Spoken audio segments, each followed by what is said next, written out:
ওস্তাদুল আসাদের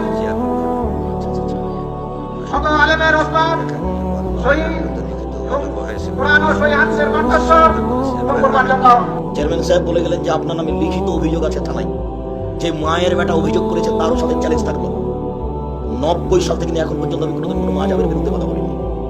তবুও আমি কোনো জেলায় গেলে আগে থানায় অভিযোগ করা হয় যে আমাদের এলাকাতে আসলে গন্ডগোল হবে, উনি বিতর্কিত মানুষ। আল্লাহর কসম, আল্লাহর কসম, আল্লাহর কসম, আমি আব্দুল রাজ্জাক বিন ইউসুফ 90 সাল থেকে নিয়ে এখন পর্যন্ত কোনোদিন অপ্রয়োজনীয় বাক্য বলিনি। 90 সাল থেকে নিয়ে এখন পর্যন্ত আমি কোনোদিন কেসা কাহিনী বলিনি। 90 সাল থেকে নিয়ে এখন পর্যন্ত আমি কোনোদিন কোনো মাঝহাবের কোনো ব্যক্তির বিরুদ্ধে বলিনি।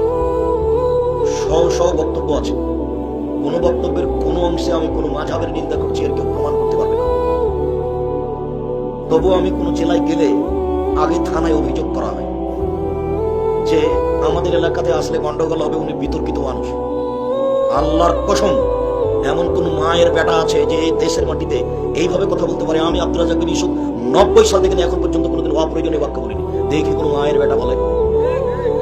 90 সাল থেকে এখন পর্যন্ত কোনোদিন কেসা কাহিনী বলিনি। দেখি কোন মায়ের বেটা বলে এই দেশের মাটিতে? আমার বাড়ির নাম আমার মা রেখেছে মেহমান খানা।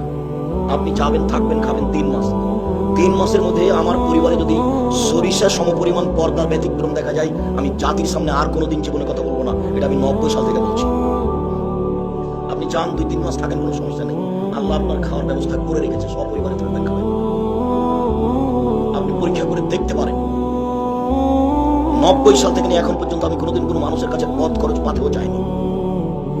চেয়ারম্যান সাহেব বলে গেলেন যে আপনার নামে লিখিত অভিযোগ আছে থানায়, যে মায়ের বেটা অভিযোগ করেছে তারও সাথে চ্যালেঞ্জ থাকবে।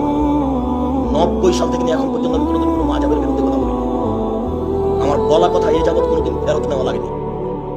আল্লাহর কসম, আল্লাহর কসম, 90 সাল থেকে এখন পর্যন্ত আমি কোনোদিন কোনো মানুষের কাছে পথ খরচ পাতেও চাইনি। দিনাজপুরে একবার প্রোগ্রামে ছিলাম, নখই 1 পয়সাও দেয়নি। আমি ওখান থেকে ফিরে এসেছিলাম। আমি বলিনি যে পথ খরচটা দেবে, বলতে পারবো না। পরীক্ষা করে দেখেছে, দেখি 1 পয়সা না দিয়ে কি করে। আজও পাঠাইনি, খরচ আমি দিয়েছিলাম। আমি প্রস্তুত আছি। ঢাকা, মুন্সিগঞ্জ, মানিকগঞ্জে গেছিলাম, আমার বিল ছিল 11,000, ওরা দিয়েছিল 5,000। ময়মনসিংহে গেছিলাম, আমার বিল ছিল 12,000, ওদের টাকা ছিল 6,000। এরকম বহু আছে। আমার জীবনে কোনোদিন আমি পয়সার জন্য মুখ খুলিনি, পয়সা আমার পিছনে পিছনে ঘুরে বেড়াই।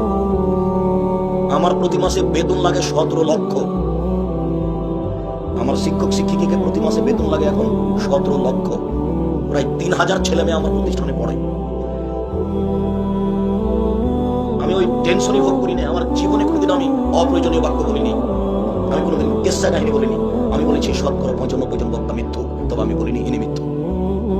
আমি বলেছি 98% মুফাসসির মৃত্যু, তবে আমি বলিনি ইনি মৃত্যু।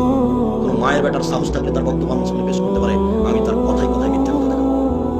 আমি কোরআন মাজিদের গায়ে মিথ্যা কথা দেখিয়েছি, বলেছি এর নাম কোরআন মাজিদ, লেখা আছে কোরআন শরীফ। 20 বছর থেকে বলছি কিয়ামত পর্যন্ত এর নাম কোরআন শরীফ হবে না। কি হবে? কোরআন মাজিদ হবে। প্রায় 25-30 বছর থেকে দেখাচ্ছি যে কোরআন মাজিদের শেষে এদিকে দেখেন 1 পৃষ্ঠা দোয়া, হেডলাইন বড় করে লেখা আছে দোয়া খাতমুল কোরআন, কোরআন খতমের দোয়া। আমি কিয়ামত পর্যন্ত সময় দিয়েছি না, আমার বয়স পর্যন্ত সময় দিয়েছি। এই পুরো পৃষ্ঠাতে একটা কথা আল্লাহ রাসূলের নয়, সবই মানুষের বানানো মিথ্যা কথা। সময় থাকলে আমার মরা পর্যন্ত কোনোদিন যদি এটা দোয়ার কোনো একটা অংশ নবীর দোয়া বলে প্রমাণ হয়ে যায়, আমি জাতির সামনে আর কোনোদিন কথা বলবো না। নতুন কিছু নয়।